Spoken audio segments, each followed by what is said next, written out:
উলটি নহা নাওবোৰ বাঁহপাতৰ ঠাৰিত কঁপি থকা পকা কৰ্দৈৰ দৰে ৰ'দজাক ভিতৰ সোমাই আহিছে। চৰাঘৰত লানি লানিকৈ ঢলি পৰিছে গছবোৰৰ ছাঁ। পাহাৰীয়া চৰাইৰ মাত এটা পাছ চোতালত কেনিবাদি সৰিছে। ঠিক এনেকুৱা এটা দিনতে নাও লৈ যোৱা নাৱৰীয়াবোৰ উলটি অহাৰ কথা আছিল। ঠিক এনেকুৱা এটি দিনতে এনেকৈ শব্দৰ মালা গাঁঠি ভাল পোৱা এগৰাকী সঁচা অসমীয়া আৰু সক্ৰিয় উইকিমিডিয়ান চন্দনৰ নাওখন কেতিয়াও উলটি নহাৰ কথা দি আমাৰ মাজৰ পৰা আঁতৰি গৈছে। 2024 চনৰ 27 এপ্ৰিল শনিবাৰ দিনা উদীয়মান কবি, লেখক আৰু অসমীয়া উইকিমিডিয়ান চন্দন চিৰিং ফুকনৰ অকালতে দেহাৱসান ঘটিছে। ভাগ্যৰ বিধানে চমু কৰি পেলোৱা এই জীৱনকালতে তেওঁ বহুতৰ হৃদয় স্পৰ্শ কৰি গ'ল আৰু অসমীয়া ভাষাটো ডিজিটেল পৃথিৱীখনত প্ৰতিষ্ঠা কৰাৰ বাবে নিৰলস অৱদান আগবঢ়াই গ'ল। আহকচোন চন্দনৰ বাটেৰেই গৈ এই সময়ছোৱাত এভুমুকি মাৰি চাওঁ। 1990 চনৰ 14 নৱেম্বৰত অসমৰ যোৰহাট জিলাৰ তিতাবৰত চন্দনৰ জন্ম হৈছিল। তিতাবৰতে স্কুলীয়া শিক্ষা গ্ৰহণ কৰি চন্দনে ভোলানাথ বৰুৱা মহাবিদ্যালয়ৰ পৰা বাণিজ্য শাখাত স্নাতক আৰু গুৱাহাটীৰ কেচি দাস বাণিজ্য মহাবিদ্যালয়ৰ পৰা স্নাতকোত্তৰ ডিগ্ৰী লাভ কৰে। শিক্ষা সামৰি তেওঁ 2016 চনত ICA এডু স্কিলছ নামৰ ব্যক্তিগত প্ৰতিষ্ঠানটোত শৈক্ষিক কৰ্মী আৰু মেণ্টৰ হিচাপে যোগদান কৰে। তাৰ পিছতে 2019 চনত চন্দনে অসম ৰাজ্যিক গ্ৰামীণ জীৱিকা অভিযান বিভাগৰ বৰপেটা শাখাত জিলা বিত্তীয় ব্যৱস্থাপক হিচাপে যোগ দিয়ে। 2023 চনত তাৰে পৰা তেওঁৰ মাজুলীলৈ বদলি হয় আৰু মৃত্যুৰ সময়লৈকে চন্দন এই পদবীতে কৰ্মৰত হৈ আছিল। দৈনন্দিন কৰ্মব্যস্ততাৰ মাজতো চন্দনে অসমীয়া ভাষাটো ডিজিটেল পৃথিৱীত প্ৰতিষ্ঠা কৰাৰ বাবে অহৰহ প্ৰচেষ্টা চলাই গৈছিল। তেওঁৰ বাবে সেই প্ৰচেষ্টাৰ এক অন্যতম মাধ্যম আছিল অসমীয়া উইকিমিডিয়া। যোৱা এটা দশকতকৈও বেছি দিন ধৰি তেওঁ অসমীয়া উইকিমিডিয়াৰ বিভিন্ন প্ৰকল্পত নিৰৱচ্ছিন্নভাৱে সম্পাদনা কৰি আহিছিল। 2011 চনত চন্দনে প্ৰথমে অসমীয়া উইকিপিডিয়াত যোগ দিয়ে আৰু পিছলৈ তেওঁ অসমীয়া উইকিৰ বিভিন্ন ভগ্নী প্ৰকল্প যেনে উইকি উৎস, উইকি কমন্স আৰু উইকি উদ্ধৃতি আদিতো সক্ৰিয়ভাৱে জড়িত হৈ পৰে। এই সময়ছোৱাত চন্দনে কৰা মুঠ সম্পাদনা সংখ্যা হ'ল অসমীয়া উইকিপিডিয়াত 12,893টা, অসমীয়া উইকি উৎসত 1090টা আৰু অসমীয়া উইকি উদ্ধৃতিত 1289টা। ইয়াৰ লগতে উইকিমিডিয়া কমন্সত চন্দনে 632খন ছবি আৰু অন্যান্য নথিপত্ৰ আপলোড কৰিছিল। তাৰোপৰি অসমীয়া উইকিমিডিয়াৰ দাপোনস্বৰূপ অসমীয়া উইকি পত্ৰিকাতো চন্দনে সক্ৰিয়ভাৱে অৱদান আগবঢ়াইছিল। চন্দনৰ অহোপুৰুষাৰ্থ আৰু সবল নেতৃত্বৰ বাবে 2023 চনৰ 4 জানুৱাৰীত অসমীয়া উইকি উদ্ধৃতি প্ৰকল্পই নিজা ডমেইন লাভ কৰিবলৈ সক্ষম হয়।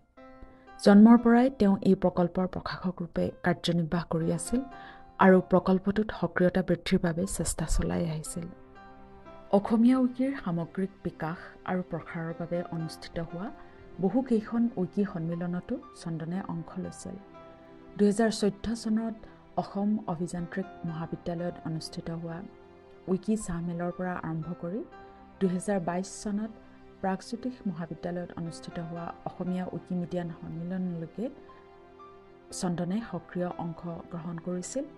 তাৰোপৰি 2023 চনত কেৰালাত অনুষ্ঠিত হোৱা train the ট্ৰেইনাৰত Wikimedian Rumi Bora আৰু চন্দনে যোগদান কৰি অসমীয়া উইকিমিডিয়াক ৰাষ্ট্ৰীয় পৰ্যায়ত প্ৰতিনিধিত্ব কৰিছিল। উইকিমিডিয়ালৈ আগবঢ়োৱা গুৰুত্বপূৰ্ণ বৰঙণিৰ বাবে তেওঁ বহু বাৰ্ণষ্টাৰ, পদক আৰু প্ৰশংসাসূচক বাৰ্তা লাভ কৰিছিল। তেওঁ লাভ কৰা পদকসমূহৰ ভিতৰত অক্লান্ত কৰ্মী, গ্ৰীক কিংবদন্তি, মাহতুৰ ফটোগ্ৰাফাৰ, বৰ্ষশ্ৰেষ্ঠ প্ৰবন্ধকাৰ, উইকি উদ্ধৃতিৰ অধিনায়ক, উইকি লাভছ উমেনৰ বিচাৰক আদি অন্যতম।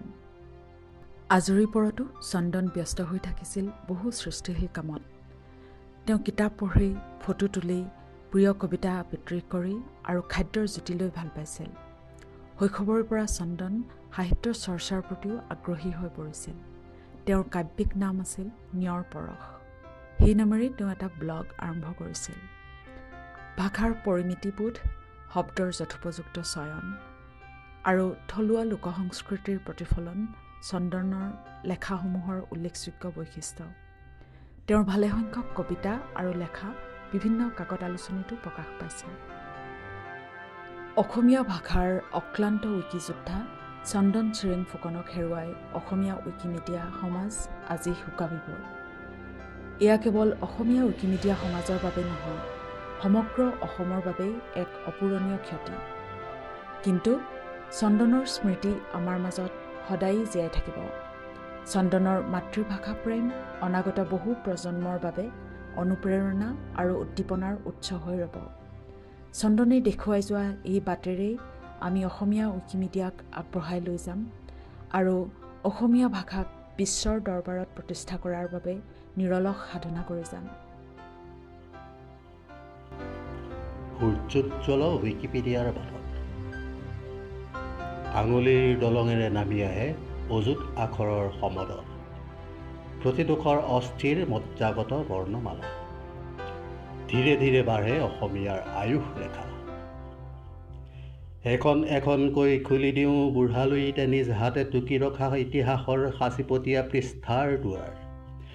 মোকলাই দিওঁ প্ৰতিজন জিজ্ঞাসুৰ বাবে নগা পাহাৰৰ বুকুৰ সাঁচতীয়া কথাৰ ভঁৰাল। তাজমহলৰ পৰা মহাচীনৰ শৈল প্ৰাচীৰলৈকে, অৰণ্যগৰ্ভা আফ্ৰিকাৰ পৰা আৰবীয় ঐতিহ্যলৈকে সামৰি আনো তলুৱাত। গংগা, টেমছ, নীল নদীৰ পাৰৰ পৰা বুটলি বুটলি সাজো তথ্যৰ মৌকোহ। অসমীয়া উইকিপিডিয়াৰ পাতত চিয়াঁহী বোলাই ভুমুকিয়াই চাওঁ সংস্কৃতিৰ খোটালি। নিলগাই দিওঁ গোলকীয় সভ্যতাৰ আঁৰ কাপোৰ আৰু পৃথিৱীৰ প্ৰতিটো কোণৰ পৰা গাওঁ অসমীয়া ভাষাৰ সুৰুজমুখী গীত।